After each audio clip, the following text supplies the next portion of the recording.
Hey guys, welcome back to this channel learn at ease Divyanka Sinha. और आज हम करने जा रहे हैं क्लास 9 एनसीईआरटी बुक का हिस्ट्री का सेकंड चैप्टर, जिसका नाम है socialism in Europe and the Russian revolution. So today we are going to discuss about a turbulent time, the 1905 revolution. अब हम 1905 का रेवोल्यूशन देखेंगे। देखो, ये जो रेवोल्यूशन है ये एक्चुअल रेवोल्यूशन नहीं है रशिया का।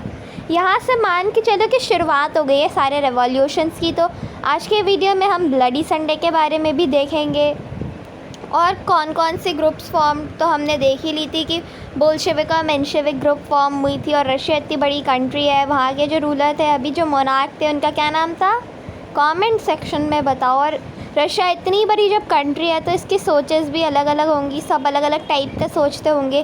तो हमने यहाँ पे बेसिकली 3 टाइप के लोगों के बारे में देखा था, liberals, radicals and conservatives. Now let us start our new topic, a turbulent time, the 1905 revolution. एक मुश्किल समय 1905 रेवोल्यूशन का। Russia was an autocracy. अब जो रशिया था वो एक ऑटोक्रेसी था।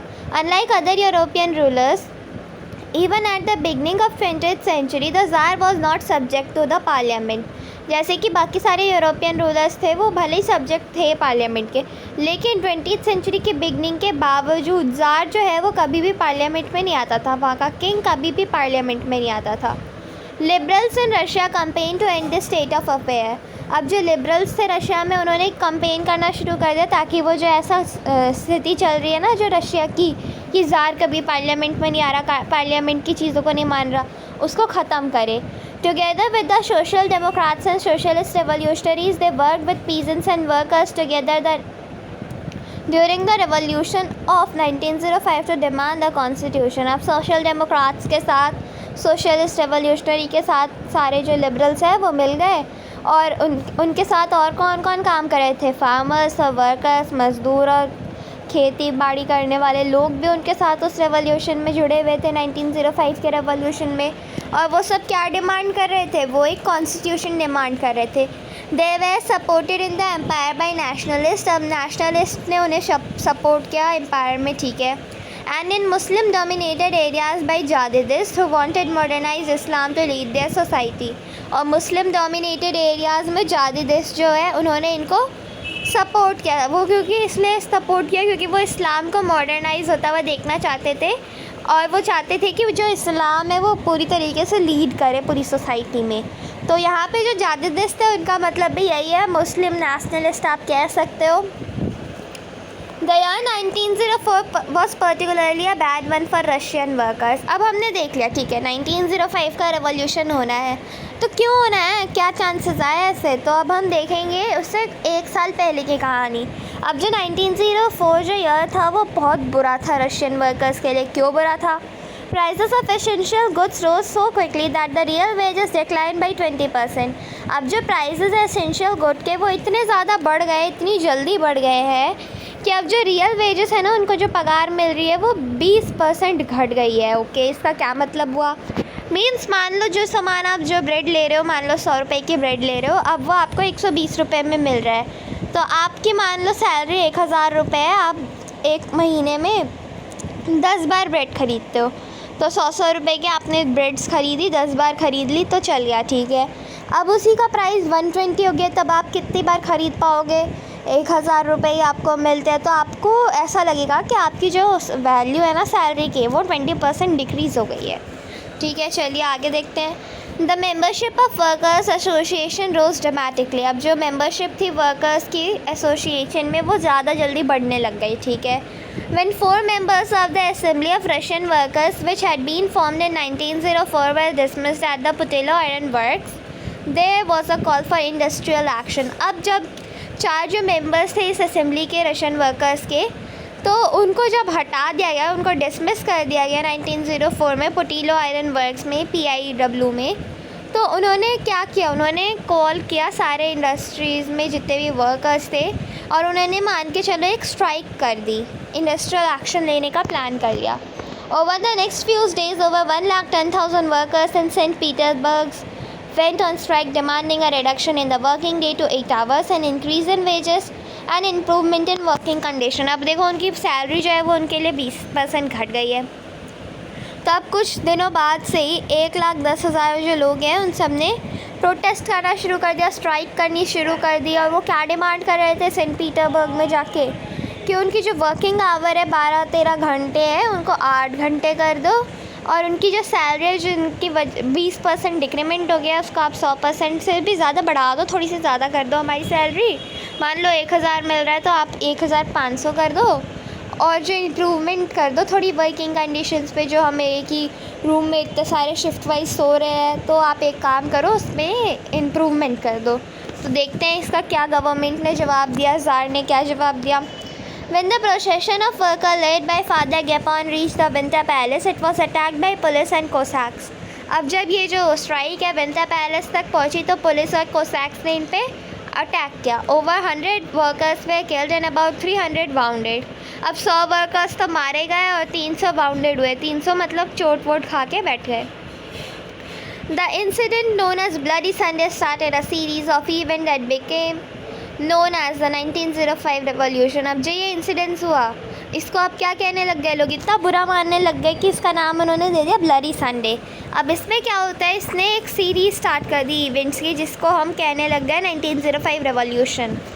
Strike took place all over the country and universities closed down when student bodies staged walkouts complaining about the lack of civil liberties.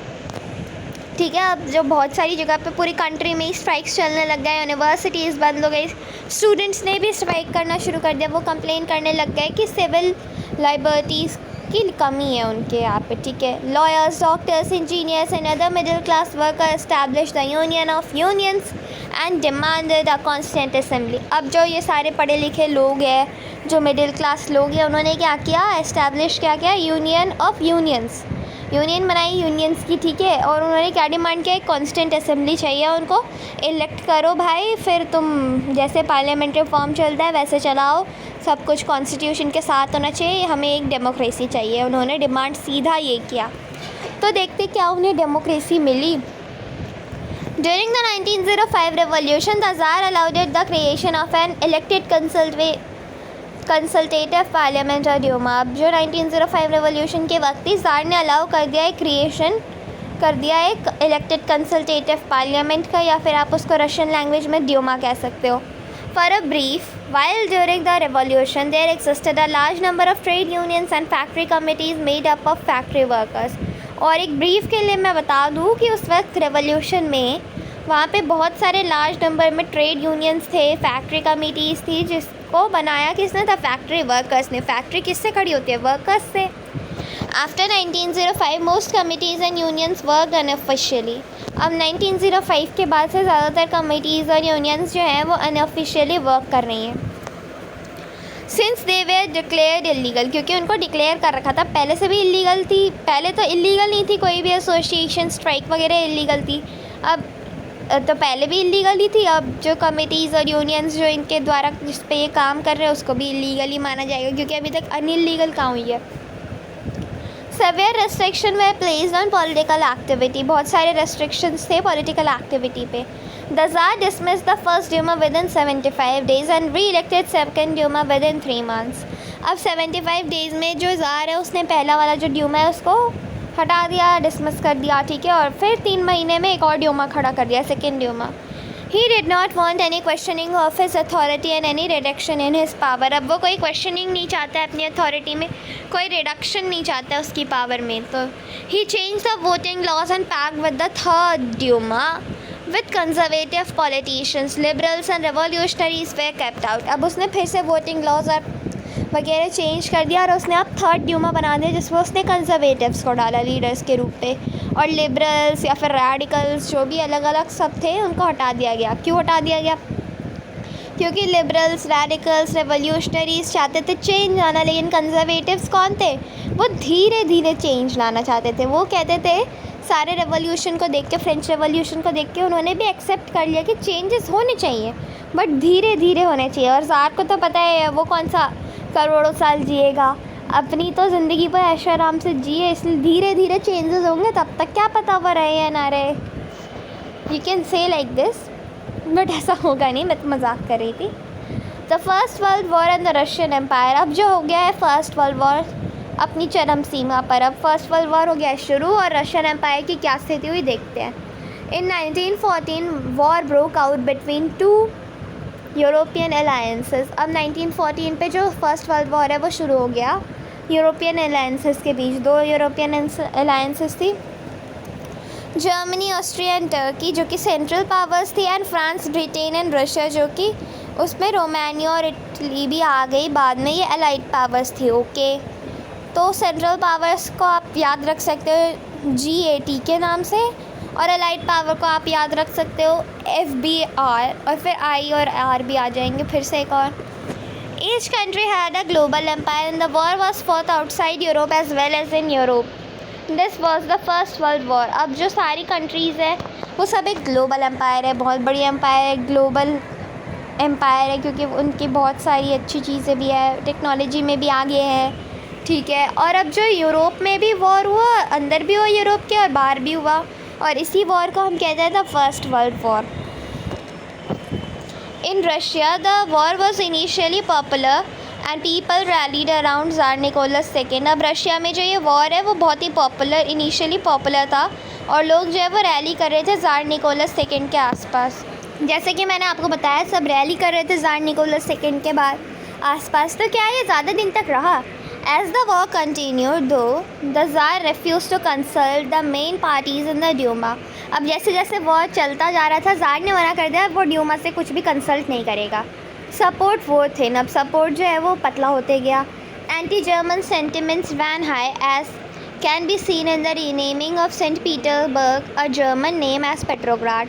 अब जो एंटी जर्मन सेंटिमेंट्स है ये सारी बढ़ते गई, जैसा कि आप देख सकते हो कि पहले जो जगह थी सेंट पीटर्सबर्ग, उसका नाम चेंज कर दिया, पेट्रोग्राड कर दिया, क्योंकि पीटर्सबर्ग जो थी वो एक जर्मन नेम थी। Tsarina Alexandra German origin and poor advisors, especially a monk called Rasputin, made the autocracy unpopular। अब जो ज़रीना थी, ज़ार की जो वाइफ थी अलेक्जेंड्रा, वो एक जर्मन थी ओरिजिन से, और उसका जो एक एडवाइज़र था जिसका नाम था, वो एक मॉन्क था, उसका नाम था रास्पुतीन, और लोगों को ये भी बिल्कुल नहीं पसंद था। The first world war on the eastern front deferred from that on the western front. अब जो ईस्टर्न फ्रंट में वॉर है और जो वेस्टर्न फ्रंट में वॉर है उसमें भी बहुत डिफरेंसेस थे। In the west armies fought from trenches stretched along. अब वेस्ट में तो जो आर्मी है वो ट्रेंचेस के साथ लड़ रही है जो कि स्ट्रेच हो रहे हैं, इधर उधर फैले हुए हैं। ओके, ठीक है। And in east along eastern France, और ईस्टर्न फ्रांस के साइड में भी in the east आर्मीज move the good deal and for battles living large casualties. अब जो ईस्ट में तो आर्मीज़ ने बहुत ही गुड डील की तो है, बट वो जब बैटल करते तो उसमें बहुत सारी कैजुअलिटीज़ होती हैं। Defeats were shocking and demoralising. अब डिफीट्स जो थी वो शॉकिंग थी और डेमोलराइजिंग थी। Russia's army lost badly in Germany and Austria between 1914 and 1916। अब जो रशिया की आर्मी है वो बहुत बुरी तरीके से हार गई जर्मनी और ऑस्ट्रिया से 1914 से 1916 के बीच में। There were over 7 million casualties by 1917, और 1970s तक में तो 7 million casualties हो गई थी। As they retreated, the Russian army destroyed crops and buildings to prevent the enemy from being able to live off the land। अब जो Russia है उन्होंने क्या करना शुरू कर दिया, अपने लैंड को तबाह करना शुरू कर दिया, बिल्डिंग्स, क्रॉप्स, इन सबको डिस्ट्रॉय कर दिया, ताकि कोई भी एनिमी एंटर करे तो वो रह ही ना पाए, जी ना पाए इस जगह पे। और आपको पता है रशिया जो है सबसे बड़ा यहाँ पे क्रॉप प्रोडक्शन वाला था। 85% जो लोग थे यहाँ के वो एग्रीकल्चरिस्ट थे, तो आपको पता चल ही गया होगा कितनी बुरी स्थिति हो जाएगी फिर तो। The destruction of crops and building led to over 3 million refugees in Russia. 3 million लोगों ने मना भी करना शुरू कर दिया। The situation discredited the government and the Tsar. अब जो ये सिचुएशन हो गई थी इससे गवर्नमेंट और ज़ार को डिसक्रेडिटेड किया गया, इनको कोई क्रेडिट नहीं मिला। Soldiers did not wish to fight such a war. अब जो सोल्जर्स हैं उनको भी ऐसा वॉर नहीं करना था, उन्होंने तो सोचा था थोड़ा सा लैंड बढ़ जाएगा, कुछ दिन चलेगा, लेकिन उन्हें क्या पता था इतने दिन चल जाएगा ये वॉर। The war also had a severe impact on industry, और इंडस्ट्री पे भी बहुत बुरा प्रभाव पड़ा। Russia's own industry were few in number and the country was cut off from other suppliers of industrial goods by German control on the Baltic Sea। अब जो Russia की इंडस्ट्री खुद ही कम है, और अब जो उसके अंदर जो इंडस्ट्रियल गुड्स आते थे जर्मन के रास्ते से, बाल्टिक सी के रास्ते से, उसको भी कट ऑफ कर दिया गया सप्लाईज़ को। Industrial equipment disintegrated more rapidly in Russia than elsewhere in Europe. और जो इंडस्ट्रियल इक्विपमेंट है वो ज़्यादा जल्दी ख़त्म होने लग गया रशिया में बाकी किसी जगह पे यूरोप से। By 1916 railway lines began to break down. अब 1916 के बाद से तो रेलवे लाइन्स भी टूटने लगी। Able bodied main way called up for do the war. अब एबल बॉडीड जो भी लड़ सकते हैं वॉर, उन सबको भी बुला दिया गया वॉर पे। As a result there was a labour shortage and small workshop producing essential were shut down. इसके कारण लेबर शॉर्टेज हो गई और जो स्मॉल वर्कशॉप्स थी जो कि हमारे एसेंशियल्स को प्रोड्यूस कर रही थी उन सबको भी बंद कर दिया गया। Large supplies of grain were sent to feed the army. अब ज़्यादा से ज़्यादा जो ग्रेन का सप्लाई है वो सारे कहाँ जा रहे थे, आर्मी को फीड करने के लिए। For the people in cities bread and flour became scarce. अब जो लोग सिटीज़ में रह रहे हैं उनके लिए ब्रेड और जो भी अदर एसेंशियल फूड है, मान लो फ्लोर ले लो, वो सब कम होने लग गया। By the winter of 1916 riots at the bread shops were common. अब रायट्स जो थे वहाँ पे कॉमन हो गए 1916 के एंड पे। तो इसके आगे का हम देखेंगे फेब्रुअरी रेवोल्यूशन अपने नेक्स्ट वीडियो में, जो कि हुआ था पेट्रोग्राड में। तो मिलती हूँ मैं आपको अपने नेक्स्ट वीडियो में, तब तक के लिए take care and bye bye guys.